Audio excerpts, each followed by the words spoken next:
or like not teasing per se, but addressing them specifically for. Are they being critical of them, or are they just identifying something about that person that everybody else is going to know, and they just keep that loop going? Yes, it's very.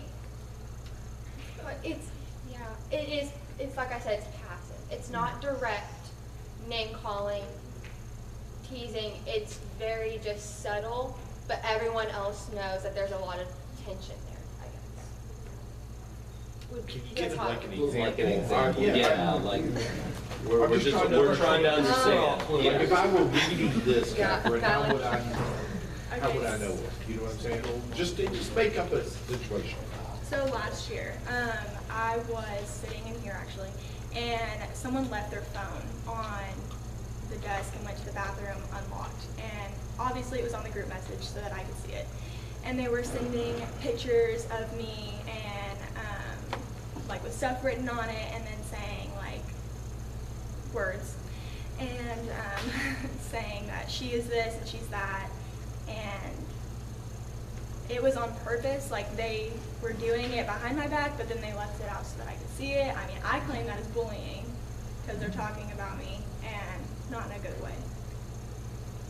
So the person who left laid the phone there intentionally, knowing you would see it, and so, okay.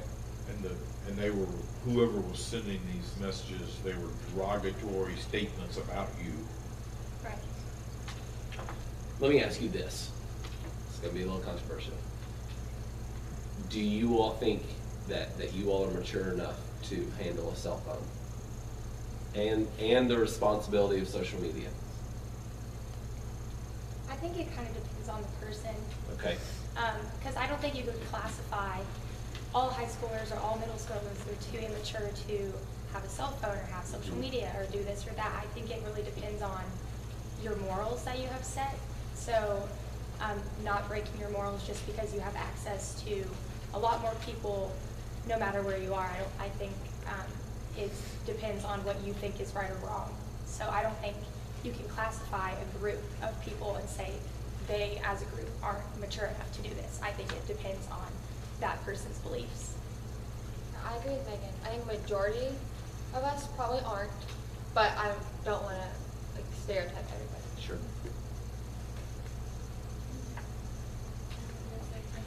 I'm both ways. I know people that have never had social media, and they're like the kindest people ever, and they don't talk bad about people, and they are mature in ways.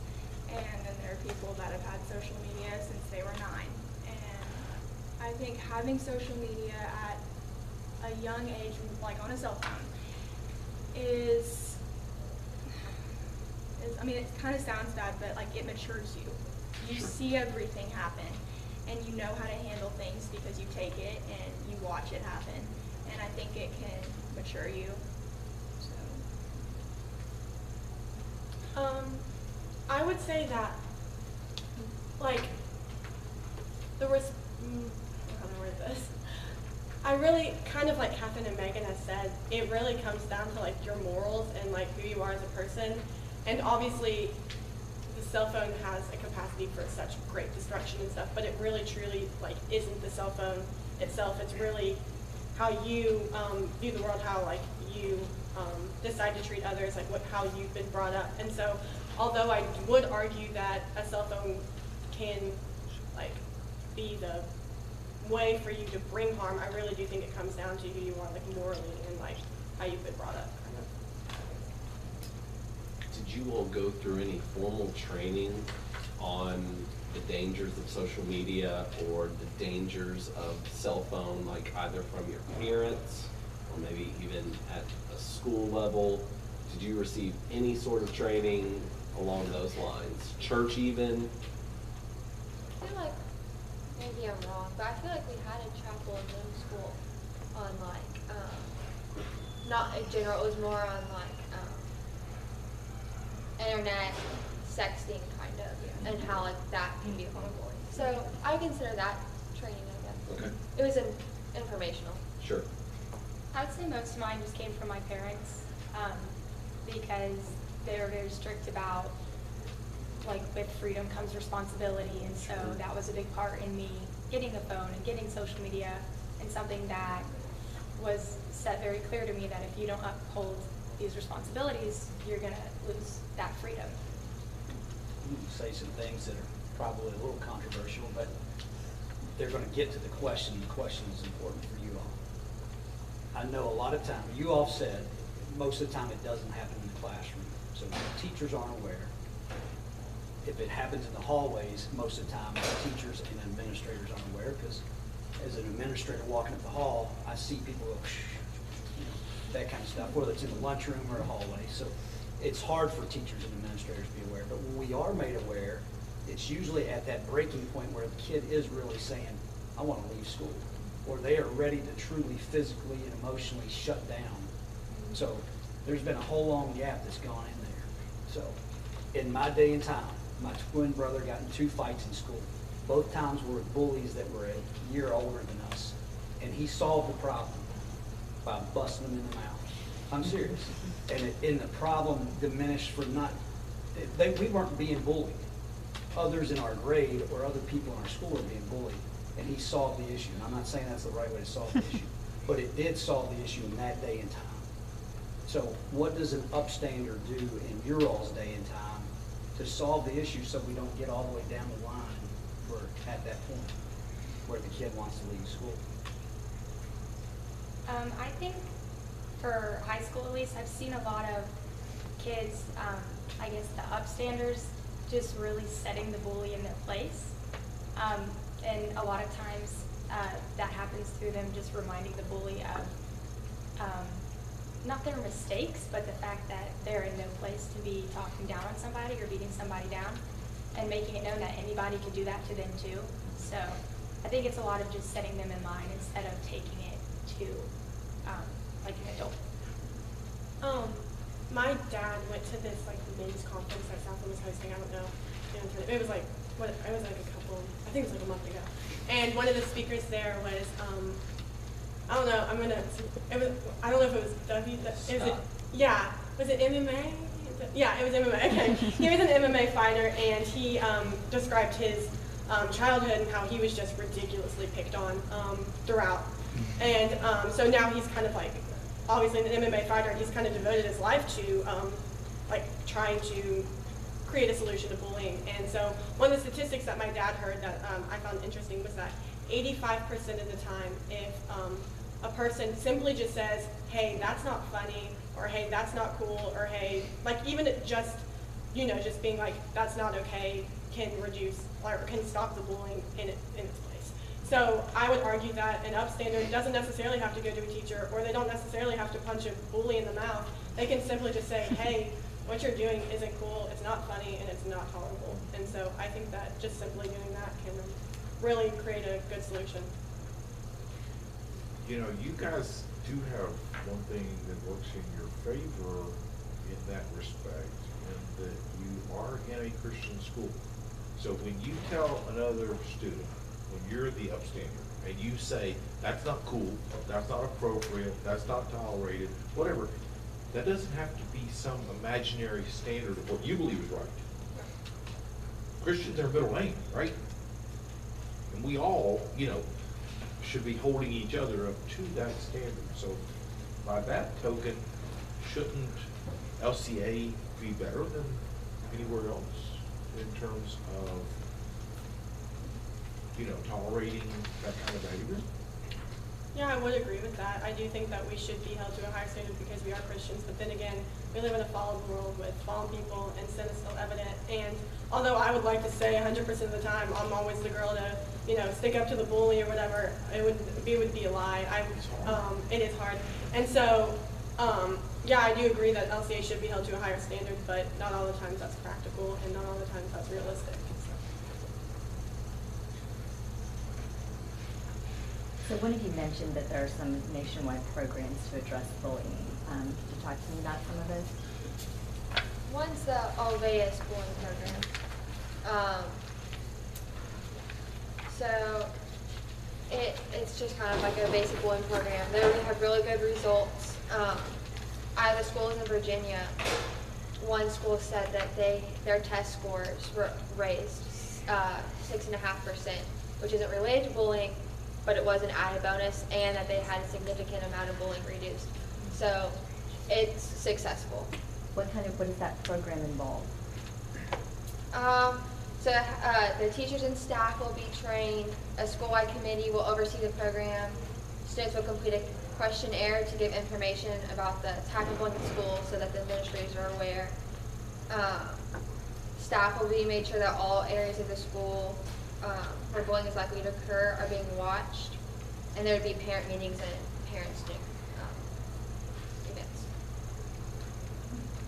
One thing that I saw that it emphasized was that it wasn't a curriculum or just simply a teaching seminar or whatever, but it was actually a program that the school would implement into the system. And so I think that that's really important because it's not just a 2-day or a week long, today we're going to learn about bullying, tomorrow we're going to do, but they're actually putting in real life solutions that can actually prevent bullying, not just for that week, but from then on out. And so that was one of the things that I thought was interesting, was that it wasn't just a short-term, impulsive solution, but that it actually had, as Catherine stated, long-term results and actually worked. Is it geared towards specific grade levels? It just says bullying in elementary, middle, and junior high schools with students ages 5 to 15. So kind of, I guess, from elementary school to junior high. Yeah. To add on to Julia, how she talks about it's a program. So I know at LCA we have, in all the classrooms, we have our signs that have kind of classroom rules, and they implemented their anti-bullying rules. There's 4 of them. It's, we will not bully others. We will try to help students who are bullied. We will try to include students who are left out. And if we know that somebody is being bullied, we will tell them, or we'll tell an adult at school and an adult at home. So those things are implemented around the school to where it's something that you see all the time. It's not as much a suggestion as it is an actual school rule. So is it words on the wall, or do you actually ever talk about it? What you just said. I mean, it's just up there, okay, yeah, I've seen that, Or do you think it's really a document that, or a policy that the majority of you as students and the faculty believe in? Do you mean for our school? Yeah, what you just talked about, that it's on the wall, or, we will not, I will not bully, I won't, whatever you said. I feel like when Is it inculcated in the culture here at LCA? I feel like it is relatively in high school. In middle school and elementary school, it was almost like a daily thing that teachers would talk about. And now I think that a lot of our high school students just see it as something that we were taught previously and stuff that we know, but it's not always on our frontal lobe, thinking about it and talking about it. I know that it is the bullying policies we have at LCA are included in the handbook, and we sign that each year. But honestly, I don't necessarily read that, which does come down to me, obviously.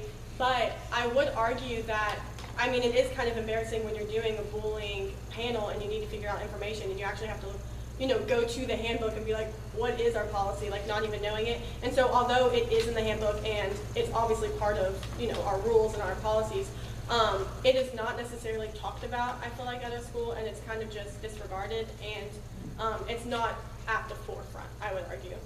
Should it be? Yes, I do think that it should be. So if our educational expectations are face service excellence and they're be Christ-like, be teachable, be on task, does be Christ-like, do we have to spell it out and say, let's don't bully, or is be Christ-like just a wasted phrase? I think it's avoided. I think people are scared to talk about it. I was scared to do this panel, finding out more information about it. And in this program, they were talking about how class meetings will be held where students talk about what bullying is, and students will learn what bullying should not happen, and they will also learn to ask an adult for help if they see or experience bullying, and I think that would help us talking about it more. I don't remember the last time we talked about it in chapel. I just think we look at the topic and it makes people feel uncomfortable, especially because for people who might be known as like somebody who tends to tease somebody or be mean to somebody. They don't want to confront the fact that they might be a bully. They don't want to hear that. And there's also some people that don't want to be known as a victim of bullying. So it's just an uncomfortable thing to talk about. Well, that's why I was wondering whether it might be beneficial to discuss what is bullying. Because I sat on a panel not too long ago with 3 boys up here who told me bullying doesn't go on here at LCA, at least not in high school. Which I think is a lie. No, what I would But- disagree with you. I would suggest that it's a different perception and a Yeah. different definition. define it. Because the Yeah. way they treat each other is rotten, terrible, awful, but they're doing it, they think I'm just joking, he knows I don't really mean it. Yeah. Sure. Whereas you're gonna take it and that's what I was starting with, is that sometimes is it in the perception of the victim, and maybe we need to get out better definitions, like we need to explain those comments that you said are very subtle, that may not look, if you just read it and didn't know the subtext, wouldn't look like bullying. You need to bring that out and explain to people, or at least explain to your teachers what this really means, because we're just thinking, that's fine. Yeah. Because I think you're right, that there are, again, the way we tend to be sarcastic with one another and have made a varsity sport of kind of making fun of one another in love, that somehow we've missed the idea that some people might really be getting hurt. And so I don't know that it's necessarily intentional, but maybe there needs to be a little bit more education about how words that you mean in jest can still hurt.